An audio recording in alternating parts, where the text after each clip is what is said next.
10년 전 대학생 시절 제가 살던 집에는 TV가 없었기 때문에 라디오로 연차 대회를 듣고 있었습니다. 대회의 연사들은 훌륭했으며 저는 강한 성신의 느낌을 향유하고 있었습니다. 당시 한 총관리 여관이 구주와 그분의 성역에 관해 말씀하시고 확고한 간증을 나누셨던 때를 뚜렷하게 기억합니다. 성신은 제 마음속에 그분의 말씀이 진리임을 증거해 주었습니다. 그때 저는 주님께서 살아계시다는 것을 확신했습니다. 또한 그 경험이 저에게 예수 그리스도가 하나님의 아들임을 확인시켜준 개인적인 계시라는 것 역시 분명히 알았습니다. 저는 8살 때 침례와 확인 그리고 성신의 은사를 받았습니다. 그것은 당시에도 훌륭한 축복이었지만 그 이후 성장하는 동안 여러 방식으로 성신의 은사를 경험하게 되면서 더욱더 중요해졌습니다. 아동기, 청소년기, 성인기를 거치며 우리는 하나님의 도움이 필요하다는 것을 깨닫게 되는 시련과 경험을 자주 하게 됩니다. 그러한 깨달음은 성신을 통해 옵니다. 고난에 직면할 때 우리는 다음과 같이 자문하기도 합니다. 내 문제에 대한 해답이 무엇인가? 내가 해야 할 일을 어떻게 알 수 있는가? 저는 종종 몰몬경에 나오는 가족들에게 복음을 가르쳤던 리하이의 이야기를 떠올립니다. 리하이는 후일에 닥칠 일들에 관한 많은 계시와 가르침을 가족들에게 전했습니다. 니파이는 부친의 가르침을 보다 온전히 이해하기 위해 주님의 인도를 구했습니다. 그는 축복과 영감을 받아 아버지의 가르침이 참되다는 것을 알게 되었으며 이로써 주의하여 주님의 계명을 따르며 의로운 삶을 살 수 있었습니다. 니파이는 그를 인도해준 개인적인 계시를 받았던 것입니다. 반면 부친의 가르침을 이해하지 못해 서로 논쟁하고 있던 그의 형제들에게 니파이는 이와 같은 아주 중요한 질문을 했습니다. 당신들은 주께 물어보았나이까? 그들의 자신 없는 답변이 되돌아왔습니다. 우리는 묻지 않았노라. 이는 주께서 그러한 일을 우리에게 알려주지 아니하심이니라. 니파이는 이를 그의 형제들에게 개인적인 계시를 받을 수 있는 방법을 가르치는 기회로 삼았습니다. 당신들은 주께서 말씀하신 것들을 기억하지 못하시나이까?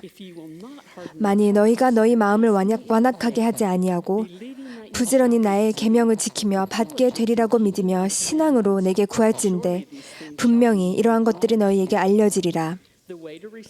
개인적인 계시를 받는 방법은 사실 아주 분명합니다.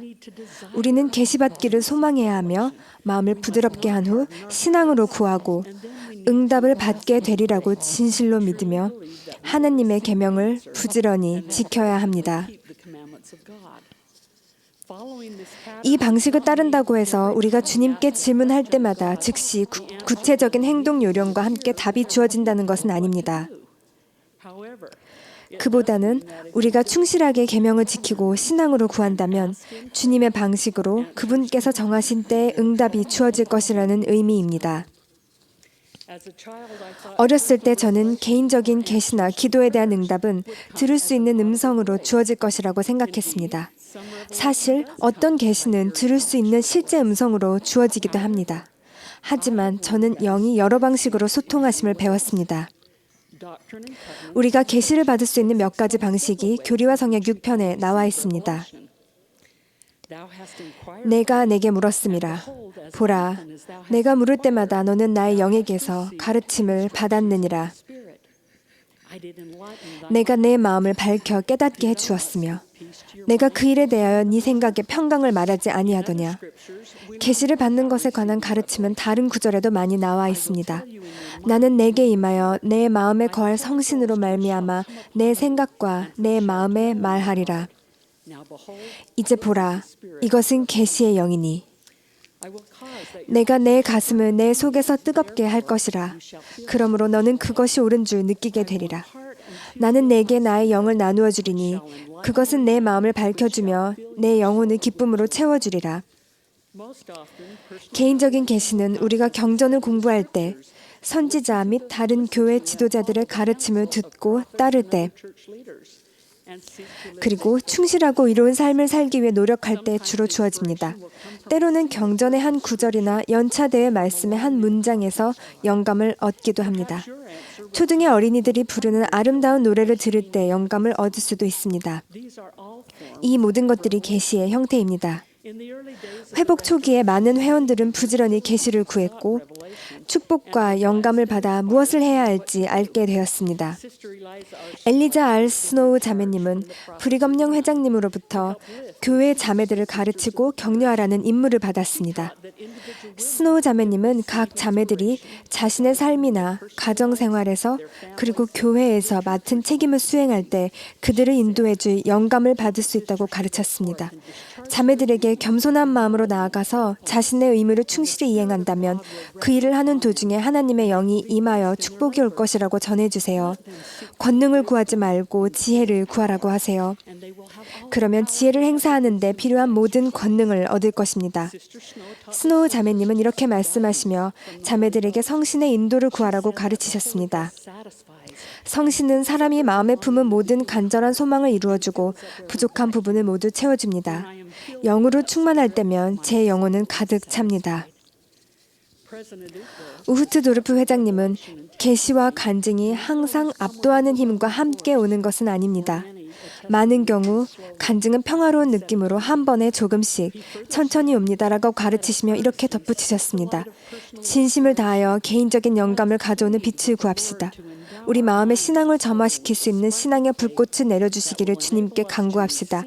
그리하여 성신의 신성한 역사하심을 받아들이고 인식할 수 있도록 합시다. 간증은 우리가 일상에서 시련에 직면할 때 우리를 강화하고 북돋워 줍니다. 사람들은 힘겨운 건강 문제로, 재정 문제로, 결혼이나 자녀 문제로, 외로움 또는 이루지 못한 꿈과 희망으로 고통받습니다. 이러한 고난과 역경의 시간을 헤쳐나가게 해주는 것은 주 예수 그리스도를 믿는 신앙과 구원의 계획에 대한 이해와 합쳐진 우리의 간증입니다. 내 왕국에 속한 딸들이라는 책에는 제2차 세계대전 당시 큰 슬픔과 궁핍에 시달리던 헤드비그 바이라이헬이라는 한 독일 여성의 이야기가 나옵니다. 사랑과 베풀기를 좋아하는 성품을 지닌 바이라이헬 자매는 자신 역시 빈곤에 허덕이는 상황에서도 굶주린 전쟁 포로들에게 자신의 음식을 나누어 주었습니다.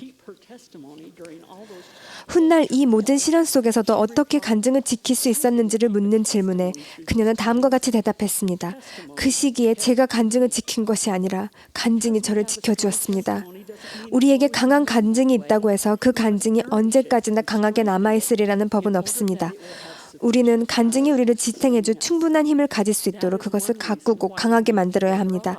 이것이 바로 우리가 성찬을 취하고 성약을 새롭게 하며 하나님의 선하신 말씀으로 양육될 수 있도록 자주 함께 모이는 한 가지 이유입니다.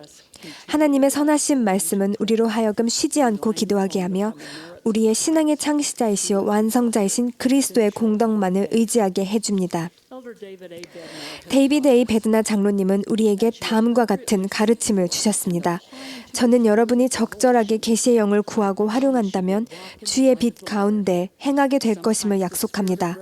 어떤 때에는 계시의 영이 즉각적으로 강렬하게 임할 것이고 또 다른 때에는 조용히 점차로 참으로 부드럽게 와서 여러분이 인식하지 못할 수도 있을 것입니다. 그러나 어떤 방법으로 오든지 그 빛은 여러분의 영혼을 밝히고 크게 하며 이해력을 넓혀주고 여러분과 여러분의 가족을 인도하고 보호할 것입니다. 주님은 우리의 삶을 그분의 인도와 지혜, 지도로 축복할 수 있기를 바라시며 그의 영을 우리에게 부어주시기를 소망하십니다. 다시 말씀드립니다. 개인적인 계시를 받기 위해서 우리는 계시 받기를 소망해야 하며 마음을 부드럽게 한 후 신앙으로 구하고 응답을 받게 되리라고 진실로 믿으며 하나님의 계명을 부지런히 지켜야 합니다. 그렇게 한다면 우리가 질문에 대한 응답을 구할 때 하나님은 그분의 영으로 우리를 축복해 주실 것임을 예수 그리스도 이름으로 간증드립니다. 아멘.